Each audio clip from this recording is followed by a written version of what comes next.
Hi everybody, welcome back to Living Between Paychecks Kitchen. I'm Oz, that's Jack over there. With some curry from my other video.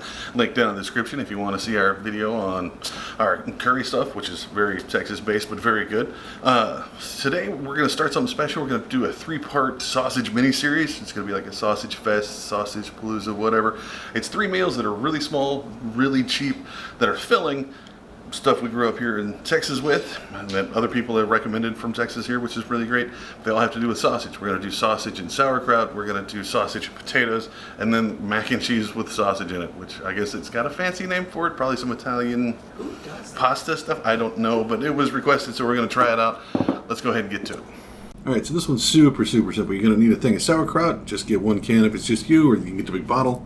And then pepper. Now we got the sausage. We got the 3 pepper kind, because we're from Texas, and then we got some other peppers, a little bit of garlic, and an onion. I think we're going to use like a quarter of this. You don't want to use too much of it, but that's what it looks like beforehand. So we already have the onion, and then we're just going to cut half of that up as well. And we sliced it long ways to get like little skinny pieces instead of like big chunks like we usually use. Yeah. And then just hack the crap out of it. Just as small pieces as you can, or it'll stick out in the sauerkraut and kind of block all that, so you end up with mouthfuls of onion. I'd rather have mouthfuls of onion than sauerkraut. Sauerkraut's awesome. Oh. This is another one that's really divisive. So, while we're waiting on our skillet, we're going to go ahead and cut the sausage up. Like, I don't trust the easy open package anymore. So, we just get the dull knife and attack the plastic. And then we try to outsmart it by pulling it apart, apparently.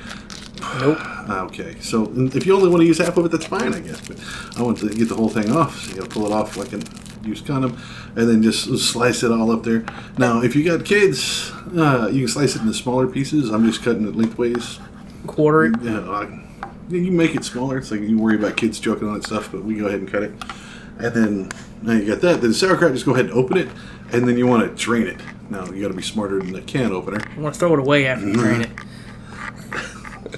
No, that's wasting food. You can't waste food. Sauerkraut's not food.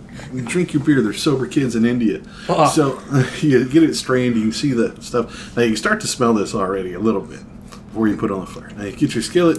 Make sure you turn on the right burner, like an idiot. Careful, it's hot. You want to do about medium high, because you want to break down the onion and the peppers first. You gotta saute your veggies. So just take like maybe a tablespoon of oil. You don't want a whole lot. I think I overdid it with the oil a little bit. Eyeball it if you must. Yeah. Just a little bit of oil. Let that heat up a little bit. And then once that gets done, you spread it around. You can leave it in the middle. That's fine. We just take your onions, throw them right in there. And the peppers. And this is where it starts to smell really good in the house. Oh, here comes the aromatics. And everybody's like, oh, awesome, what are you cooking? It smells good. And then you bust out the sauerkraut, and haha, joke's on you. Oh. This is something Dad used to always cook. Now, be sure to get the skins off the onion. Dad used to always cook. You come home, and the smell of sauerkraut would meet you at the door, and you're like, Dad's cooking tonight. I'm going to go to my friend's house. Oh, no, that was good stuff. Because there was always enough food, because me and my dad were the only ones that ate it. Oh.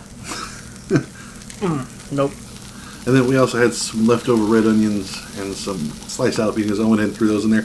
Dad always left out the onions and stuff, but just straight sauerkraut, and the sausage is always a little Sauerkrauty? Yeah, and it's like, just every bite is either sauerkraut or sausage. That's it. So I try to add a little extra flavor in here.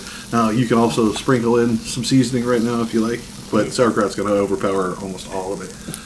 Yep, good luck tasting that chili powder or garlic. Now, we go ahead and put the sausage in here. Now, we get smoked sausage, so that's already cooked, so you don't have to do much other than heat it up.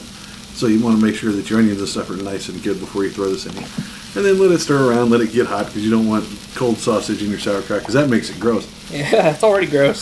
Sauerkraut. Oh no, sauerkraut's good stuff. Or, sorry, Liberty cabbage. Does that make it better in your mind? Yeah. World War II, they renamed it to Liberty cabbage. Because sauerkraut was way too pro-German. Nah. So you get it all stirred up. You'll see it is starting to steam a little bit. And you see where the sausage is browning, plumping a little bit where it's heating up. See, this right here, this is good as a meal by itself. Yeah, you can take this and eat it good. This is going to be real aromatic. Like I said, we got the pepper sausage in there, so it smells outstanding. Right. People will come wandering in. And then once you get that, then it's time to make the magic ingredient. You're about to ruin it. You just ruined good food, man. No. And then just put that block of sauerkraut in there. And that's horrible. This is about the time that Jack ran screaming from the room. Oh, it smells so bad. I can't stand sauerkraut. It smells awful. Well, this is one of those things. This is the time when your roommate's either going to love you or hate you. If they're into sauerkraut, they're going to love it. If they don't, then you're going to have to find a new place to live. Or they will. So now you got to start up. Everything's nice and warm because, again, you don't want cold sauerkraut or cold sausage. You'll see when you're stirring it a little bit around. You don't want to cook it too much where it starts browning because then it makes it crunchy and gross, and that's not good. It's already gross. But you get it nice and warm and then just serve it on a plate, man. Now, like, this is old school food. I don't know where Dad learned it, but he's from off a mountainside in Arkansas, so it probably came from there somewhere. Yeah. But it's good food and it's like super cheap, man. But you can see what it looks like here. It breaks apart. Like, cut it up smaller, it's fine. But use the big sausage pieces. So that cost like $4. It fed me at least 3 times. Now, growing up, it's the same kind of dish, and Dad would make it for us, and it fed me and him 2 or 3 times. It was one of those things you could cover and leave on the stove for like 2 or 3 days, and nothing would eat it. Like the bugs and stuff were scared of it, and the animals didn't like the smell, so you're good. Yeah, that's how you know humans aren't supposed to eat it. So there you have it. That's something that my dad, that's a little shout out to him, I guess, always used to cook. And just the bachelor sausage and sauerkraut, which if you don't like your roommates or just don't like sauerkraut, I wouldn't suggest it. But if you really don't like your roommates and you want them to move out, cook it like once a week. And they'll get, it's nice and German. It's good, yeah? So you can find us on YouTube on Tuesdays and Fridays, or on Instagram at Living Between, or on Facebook at Live Between Paychecks Kitchen there. Or you can find us on Patreon. You want to help us out, we very much appreciate it. Shout out to our patron. Thank you very much. And we'll see you next time.